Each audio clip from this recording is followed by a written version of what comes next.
Okay, good evening everyone.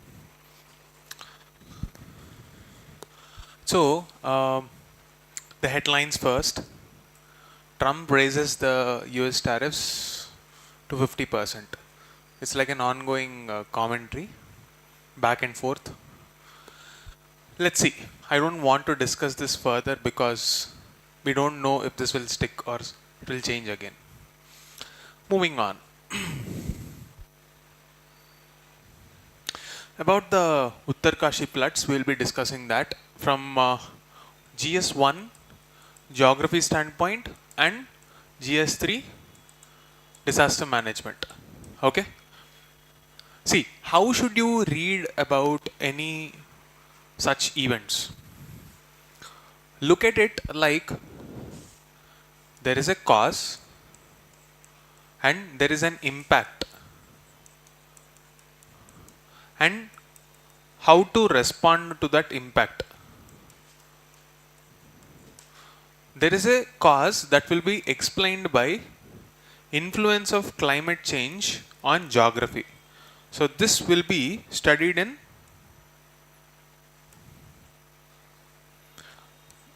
this part is studied in GS1. Okay, the impact, this you can see in GS3 environment, and the response part is disaster management. So whenever you are preparing for any disaster management, prepare it from two perspectives: disaster related geography, disaster management, and also environment. Clear? And whenever events like this happen, also look at the maps. You all know what happened in Uttarkashi, right? You have seen the video footages, etc. So I'm not elaborating there. Now, I'll get to this. Since we are in the first page, I just wanted to brief it. E20, ethanol. See, India wanted to reduce its greenhouse gas emissions, and as a part of that policy, it is trying to blend ethanol with petrol. What is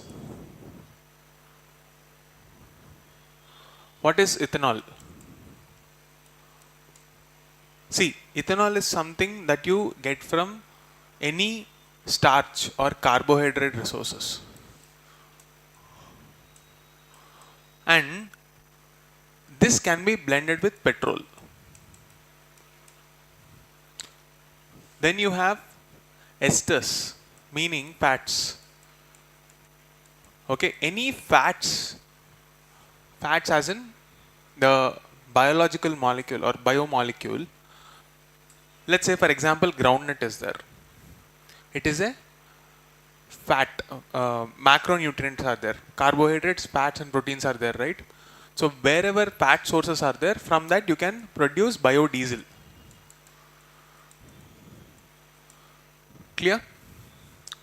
Now, to reduce greenhouse gas emissions with petrol, we are blending ethanol. Why? Because it has same properties more or less. And there are a lot of rumors on WhatsApp and social media that if you buy this E20 based vehicles, there will be lesser mileage and your engines are going to be spoiled. It is not a new phenomenon. This happened way back in 20th century and 19th century itself. In US, petroleum was not the first choice for running vehicles, it is actually ethanol. And later one large conglomerate found large volumes of oil reserves in US, and that's when this whole fear and propaganda around ethanol started. And after that, all the companies started moving away from ethanol and completely adopted petrol. Years later, they realized that ethanol is good for environment, so they want to club ethanol and petrol to reduce the greenhouse gas emissions. Again, the same thing is happening.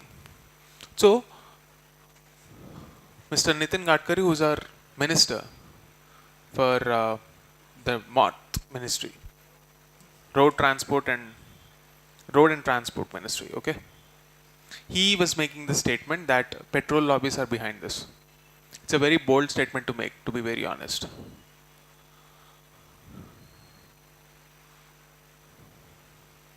Now, this I have posted in my prelims channel also. Just take a look at the detailing part. Okay, this is a very important bit because it is an invasive alien species. You know what is an invasive alien species? Anyone? See, any animal or a plant which is not locally available, but it is brought to that area from elsewhere through human intervention or some event, and later comes to that area and dominates every other species in that, to the extent that it will lead to the extinction of the local species, and that is called invasive alien species, and that is the reason it is dangerous. So UPSC has a tendency of asking invasive alien species, and that's why this is important. I've posted the details on my prelims channel, you can go through them. Now, decoding China, the lessons for a vulnerable India. Nothing new, but I'll quickly sum up the issue here. The trigger and the context of this article is that 300 Chinese engineers left the Foxconn facility, which is one of the major player for manufacturing the iPhone. It assembles and manufactures the iPhone. So there is a factory in Tamil Nadu, and that facility was supposed to come up with its iPhone 17. Okay. It is during this time Chinese engineers left the country, and we are dependent on them. Similarly, Tim Cook, the CEO of Apple, announced yesterday that they would be investing 600 billion US dollars in US for setting up manufacturing. They promise that they will bring back the manufacturing base to the US. And this is the second largest investment in US history from a single company, something of this order, according to the statement of the President of United States yesterday itself. These two events are not coincidental. It is a warning sign for India and its manufacturing capabilities. How? Let me explain. Let's go back to the basics, because I will always explain whatever content we study from very similar, very familiar terminology. I will go back to the factors of production. What are the factors of production? Land, labor, capital, enterprise. When you're talking about enterprise, here is where the ability to deal with geopolitics, the ability to garner human resources will come into the picture. The advantage that China has is cheap labor, cheap capital. Of course, land is available in US also. But why is Apple moving out of, originally, why was it moving out of US and placed their factories in China? It's because of cheap labor. Of course, land is there because of special economic zones. Cheap land, cheap labor, and cheap capital. And also, there are many ancillary industries. Even the enterprising ability of China is very good. Whatever small parts, which is a very big headache for a major manufacturer, or they're also called original equipment manufacturers, OEM. This supporting ancillary industry helps the big manufacturers like Apple a lot. In the absence of this ancillary industries, the original manufacturer should, let's say, for example, there are small screws. To manufacture those screws is a very big headache and a waste of time for a big company like Apple.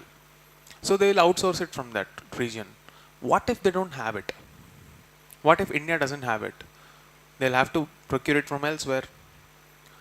To solve this sort of problems, China was very quick, and therefore US was very happy to invest in China and leverage the global value chain concept.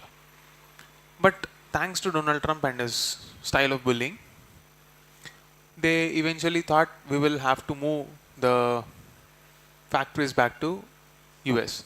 I am not sure how practical it is, because how many years will Trump stick? 2 more years. What after that? Do you think a company like Apple will move back to the country just because one president is threatening them? Do you think they will find the cheap labor in US? Okay, let's say they did not find cheap labor, they established a factory. Now if they want cheap labor, do you think US will allow influx of migrants for cheap labor? Let's say Mexicans enter into US, or Indians. What will be the demographic shift in US? Do you think US citizens will be happy about that? Global value chains concept worked well for US.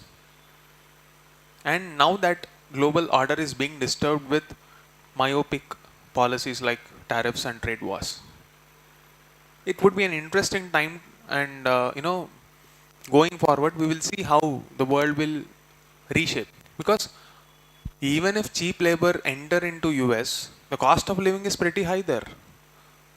It can't be cheap anymore, because even in purchasing power parity terms, you cannot say that I will give you the same salary that you are getting in China. How will they sustain? Don't you think it will fundamentally alter the macroeconomic variables of that country? So it's not easy. So it would be interesting to see how the world is going to respond to this. Okay, but this is about the US part.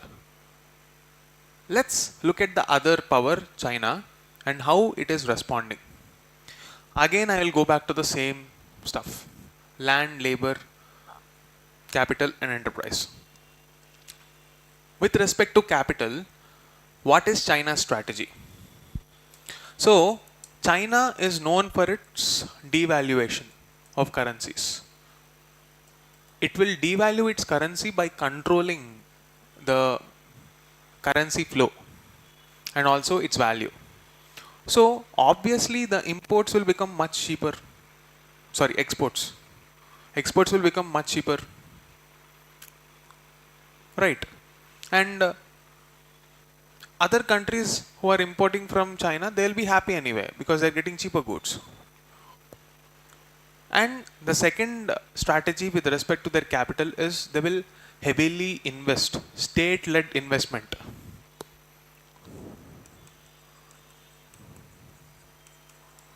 Because this is a communist country.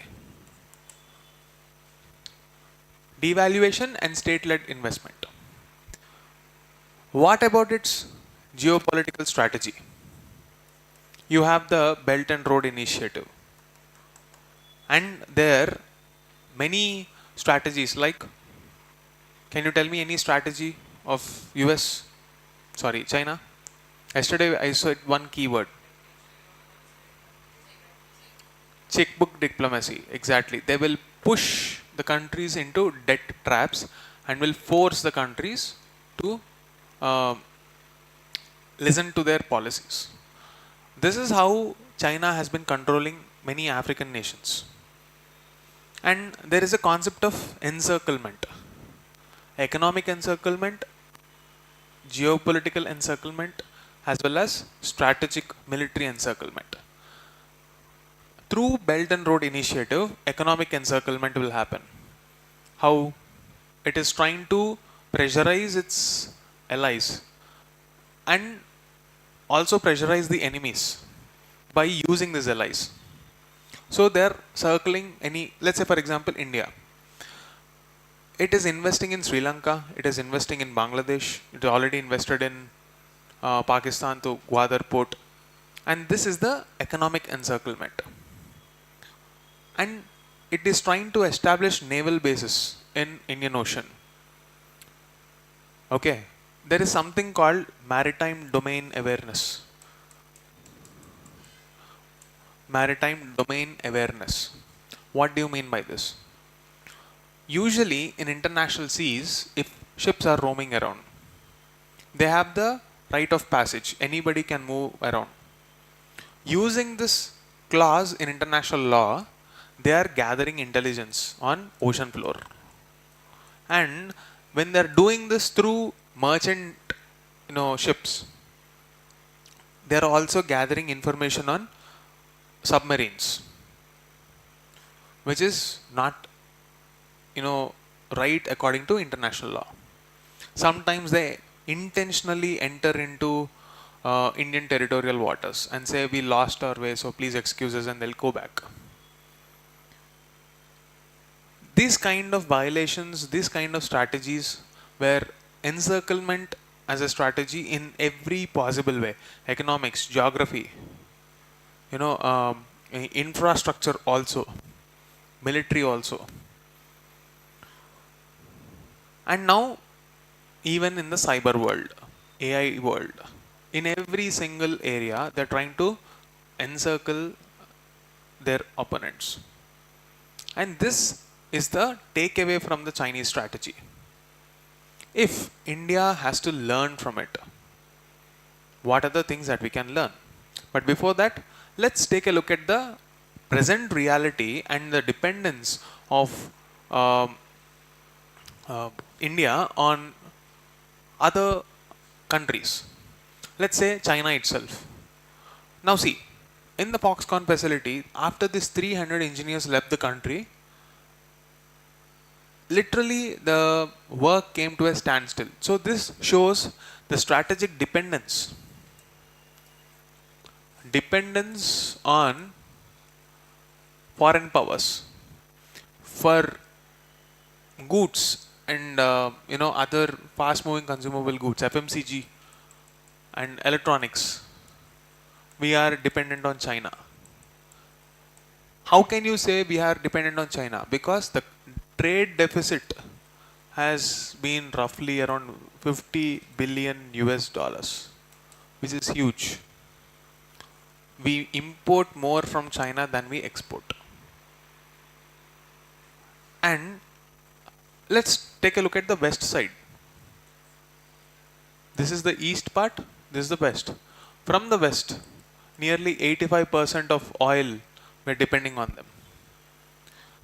You are dependent on China for all the strategic sectors, like even critical minerals. Are we self-sufficient in anything? Not really. Even in the agricultural sector, our day-to-day consumables, India, despite having such wide agroeconomic zones, we still import to this day nearly 45 to 50% of our edible oil. Most of the palm oil that you see in street food, it is mostly obtained from East Asia, Indonesia, Thailand, Malaysia, these countries. What is the implication for India when you look at it from this lens? We wanted to leverage the China plus one strategy. Can anyone tell me what is this China plus one? We already discussed. What is this plus one? In the concept of global value chains, we discussed this topic. Yes, anyone?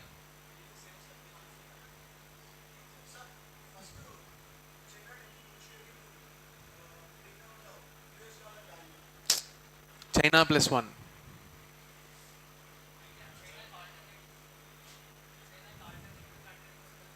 Exactly. See, right now in the global value chains, the world depends on China. Global value chains means, let's say if there are various stages of production, stage 1, stage 2 and stage 3. Maybe stage 1 happens in some other part, let's say US. But stage 2 and 3 happens together and comes to US, where it will be assembled.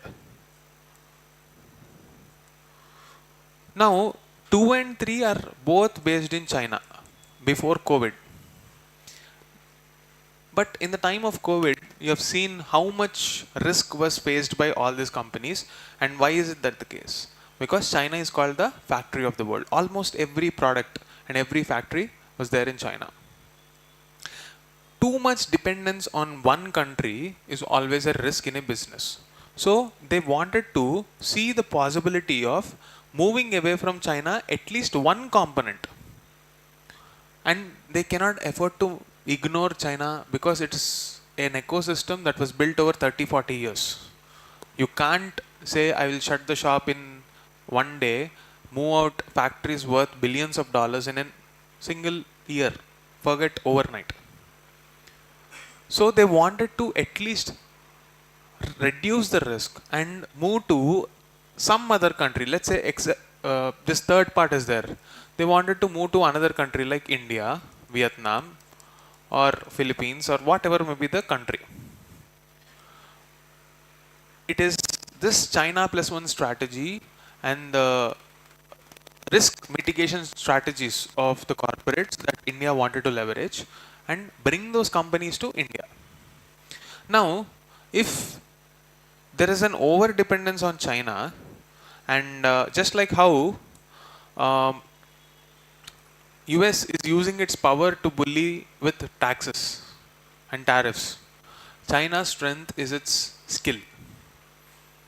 It is withdrawing its skill, and that will create a vacuum. China can afford to take that economic hit. They can take that economic hit and go back to their country, absorb that country's human resources from other parts of the world, if it comes down to that, and they can build something out of it. Can the rest of the world do that? It's not that easy, because China is a dictatorship and the rest of the world, it's about democracy. It is this set of lessons that we need to learn from China, that over dependence. And again boils down to the same logic of Atmanirbharta. So Atmanirbhar Bharat is both a wish as well as a logical necessity to escape this kind of situations. Clear? And that is what this article is saying. Now, the second one. On 11th July 2006 or 5, I don't remember, 6, yeah. In Mumbai local train, there was a bomb blast, a terror attack. Recently, all the accused were left for lack of evidence. But how much time did they spend in jail? Almost 20 years. What does this tell you? See, what is life imprisonment? 14 years. An under trial person who is not even related to the case spent 19 years to 20 years in a jail. What does this tell you about the criminal justice system? So, you need to know the stakeholders in the criminal justice system. You have judiciary, you have legislature, you have the police,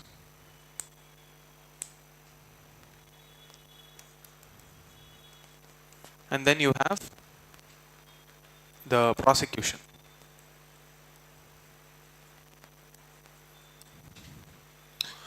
See, police, their role is to start the investigation by arresting the people and do the necessary investigations. Prosecution is to the legal stakeholder who has to see if everything is done as per the procedure. And then judiciary's role is to, as in the court's role, is to see if punishment is given as per rule of law. And finally, legislative role is to ensure that if there is some delay here because of procedural lapses, how to make it better. In each of the stakeholder in criminal justice system in this country, there is a problem. In 2009 or 10, I don't remember the exact year, this law commission report came out, the 264th, just check once, 264th law commission report, I guess, in 2009. It said that if you file a case, it would take 400 odd years, 464 years if I'm not wrong, 434 or 464 years to get your turn with the amount of pending cases back then. Do you think anything changed in the last 15-20 years? Not really. So we have a infrastructure problem, manpower problem, and at the heart of it is the problem of intent and therefore implementation. We discussed this intent and implementation, right? In governance, we discuss this intent and implementation problem. If there is an intent problem, obviously it will lead to implementation problem. And when you take a look at the problem of undertrails, these undertrails are usually from vulnerable sections. The vulnerable sections, we have already discussed them. Most of them are from poor background and they have no awareness of rights. And yesterday we discussed one more concept called necropolitics, where the attitude towards citizens in some cases exhibits a tendency that as if they are not worthy of living. And that is the kind of treatment these undertrials get. 19 years, life is over. Justice delayed is justice denied. Now, tell me, how to fix this problem? If everybody does their job, is it like they don't know what to do? They know. The intent is just absent because there is no accountability. Why is there no accountability? Because there is nobody to question. Can a bureaucrat be questioned? Who should question? Politician. Who will question the politician? Nobody. When someone files an RTI, there is no response for many days. And you're bored after that, or you're just vexed, you give up. Intentional complication of procedures to avoid giving answers and accountability and make it difficult for population to participate in a democracy is the biggest tragedy of our criminal justice system. Clear? So it's very easy to say, you have to bring out this convention. India should sign UN Convention on Torture. India should revamp its judicial system. On paper, everything is fine. As long as citizens don't seek accountability, the system will not change. At the root of it is the absence of participation. The apathy of public in democracy is its greatest tragedy. And the participation without wisdom is even bigger tragedy. These are the two set of problems that you need to take away.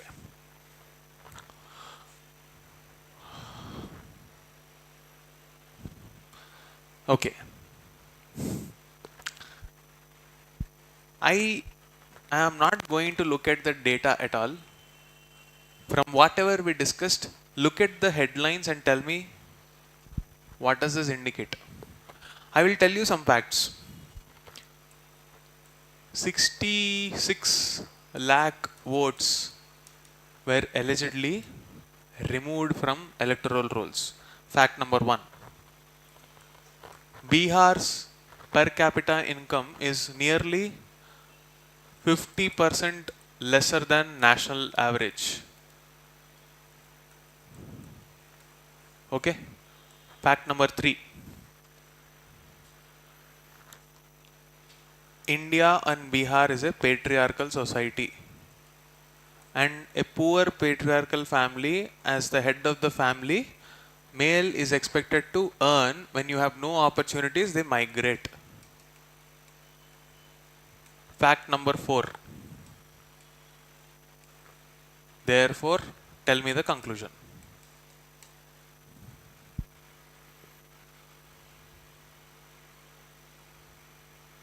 Can anyone tell me the answer?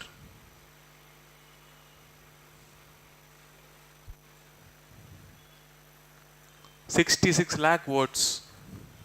More women than men deleted." Men anyway don't vote because they're elsewhere. Women can't vote. What is this?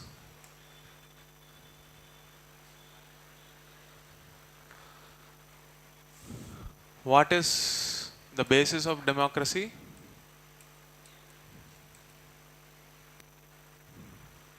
Free and fair election. With these facts, this is neither free nor fair, nor is it even an election. Strictly my opinion, based on the facts that are available. And look at this data.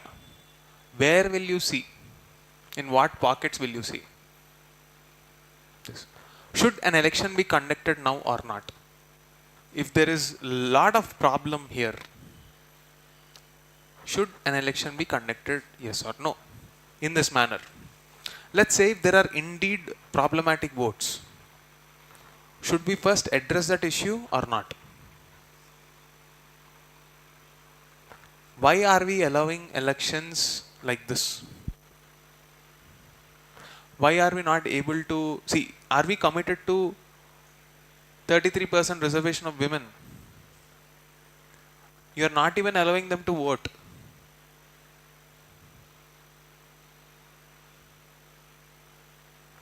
It's up to you to think. What is the potential of biochar? First of all, let's see what is the situation here. Greenhouse gases. Okay. When you have greenhouse gases, you have to reduce their presence in atmosphere.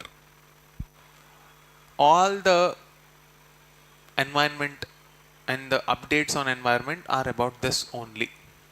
Either it is about the government policies, laws, technologies, or the static concepts.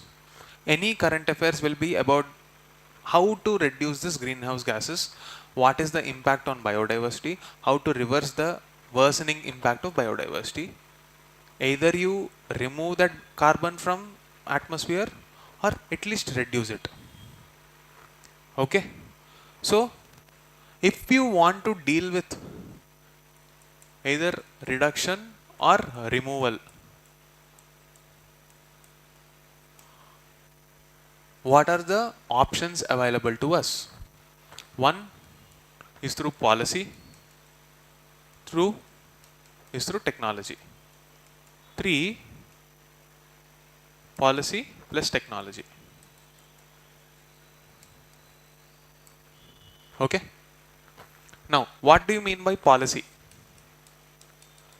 For example, you have CBAM, Carbon Border Adjustment Mechanism. This is a policy by EU. Let's say if there is steel that is produced through a very carbon intensive process, meaning if steel is produced in India and as a part of that some 100 units of some CO2 emissions are happening, CBAM mechanism says that the steel manufacturer, whoever that person is, should do whatever it takes to at least show some intent to reduce that as per the norms laid down by EU. If the manufacturer is not respecting what EU is asking, when that steel product is reaching EU, they will impose a tax called carbon border adjustment, carbon tax. What is the intent here? To discourage polluting, industries. But it's actually protectionism. Okay, what do you mean by protectionism? They're trying to protect their domestic industry and avoid. See, they were the ones who started all this pollution. Now they advanced to a very high level of technology. Now they can say, I will only produce green steel. But what about countries like India? They don't have access to this technology. If they're so concerned about global environment, why not transfer the technology to the rest of the world? Why do you want to patent it? Why do you want to protect it? This is the hypocrisy. And this is the policy tool. Now, technology. This is where biochar comes into the picture. There is a process called pyrolysis.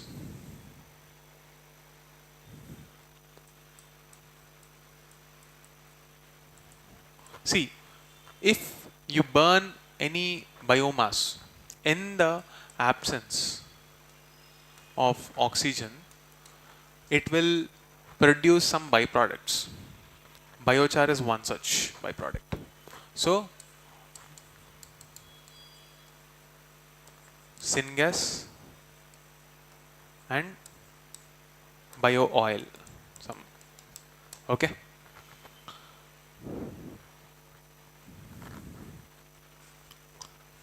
This is very important because it is very stable.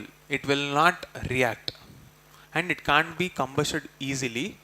You can't burn this even though it looks like coal. You can't burn this that easily. Okay. So, carbon sequestration is a technical term. I'll explain what carbon sequestration means. See, a process which tries to absorb CO2 from environment and store it. That is called sequestration. Right.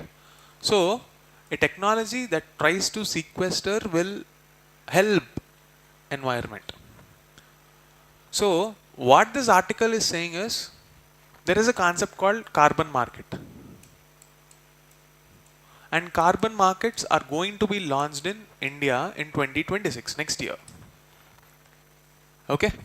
What are carbon markets? The genesis of this idea of carbon markets you will see in Kyoto Protocol in 1997 itself. Conference of Parties, 5th conference in 1997. Which conference? UNFCCC, which deals with climate change. So, there is a conference on climate change where global countries, all the countries in the world came together, decided we will handle this problem of climate change. In the 5th meeting, every year they meet, that is the COP5, Conference of Parties, 5th edition. And that happened in Japan, Kyoto. And it led to a landmark agreement called the Kyoto Protocol. And according to that, if a country is not able to do any activity to reduce pollution, the rich countries can do one more thing. Go and invest in a poor country, and let's say it can be as simple as growing trees. You pollute in US, but grow trees in Bhutan, and Bhutan will get money. As if that is going to solve environmental problems. So, is it okay if there is a wildfire in California and we grow trees in Afghanistan? But that is the simplest logic because they are looking at Earth as a system. Yes, Earth is a system, but there are also microclimate. That's not how it works, but anyway, that is the genesis of carbon markets. India had basic level of carbon markets, okay, but from next year it is going to evolve. There is a allegation, Reliance Foundation recently under Anant Ambani started a conservation reserve in Gujarat called Vantara, where lot of trees, plants and endangered species are also conserved there. Recent criticism is that since the carbon markets are going to be launched and carbon markets driven by corporates is the way forward to deal with climate change, what happened is Reliance Foundation brought huge tracts of land at a very low tax or very low cost and started growing trees there, which can potentially be used as carbon credits because they will get some credits out of it. They can sell those credits to companies. Okay.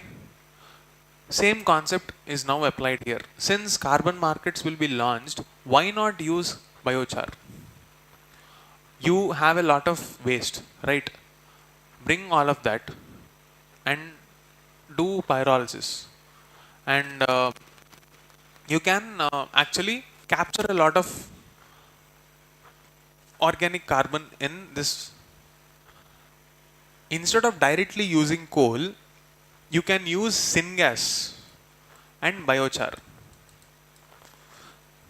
for production of electricity. Why are we talking about this? Because in India, nearly 75% of the pollution of greenhouse gases is because of thermal power. If we can decarbonize the power sector using this biochar, it will be a great help. But there is a problem. This is only useful in biomass situation. And how much biomass are we producing? The actual waste is not the problem of degradable waste. It is a problem of e-waste, plastic waste and other kinds of waste. So it is in this context you need to know the concept of carbon removal pathway. So for your prelims exam, you might get confused. Biochar can be used as a carbon sucking tool, as well as it will also emit carbon if you burn it. Something called co-firing.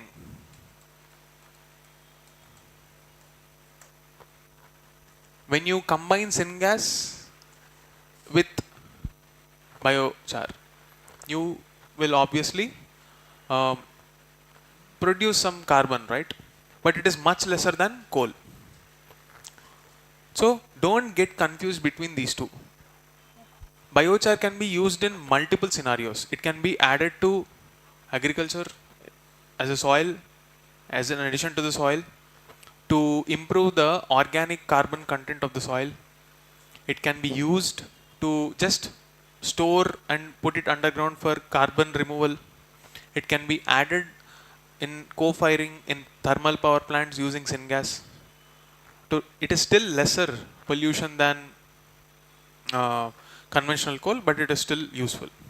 So these are the various ways in which biochar can be used, and you link it to carbon markets, show that they can be used for carbon sequestration, produce carbon credits and sell them. New economic models are possible through this. There are many situations. Let's say for example in Delhi, every winter you will see this stubble burning. One of the way that stubble burning is dealt with is through biodegradable liquid, which is sprayed on those residue, which will get decomposed. But it's a very time consuming process, and therefore farmers prefer to burn it. Why not take all that, create a model, put it in carbon market and sell it? There it can be used. Okay, so this is the concept of biochar which you can use. Clear? Now, status of recall vote in Taiwan. See, this is a concept of representative direct democracy. See, what is direct democracy? Are we having a direct or indirect democracy? Indirect. Are we having a democracy? Sometimes I get this question when you look at those headlines. Anyway, coming back.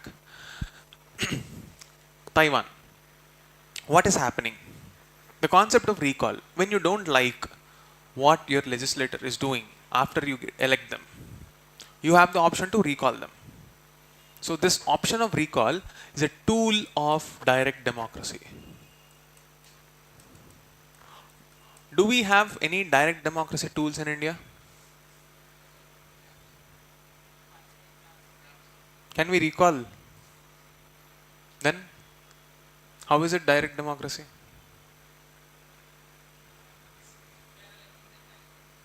We are electing them directly. Can you recall them? So, in Taiwan, what is happening? There is an incremental trigger for recalling public representatives if you don't like them. Let's say if there is a problematic situation, 1% of the electors will sign a petition and put it in public. And if 1% of people accept it, the next trigger is 10%. If 10% also accept, the next process starts. Next is 25%. If 25% of the people think they are supposed to come back, that's when the recall procedure will be officially stated. So recently that process kicked in Taiwan, but all the 24 legislators against whom this process was initiated, they survived. They're going to stick. So the point that we have to note is, why not implement this direct democracy tool at the grassroots level? And that is the biggest tool of accountability, right? So that is a takeaway. You can use this as maybe an example or a recommendation in one of your answers on local government. Clear? That's all. So this is it. These are the most important points from today's article. Now, let's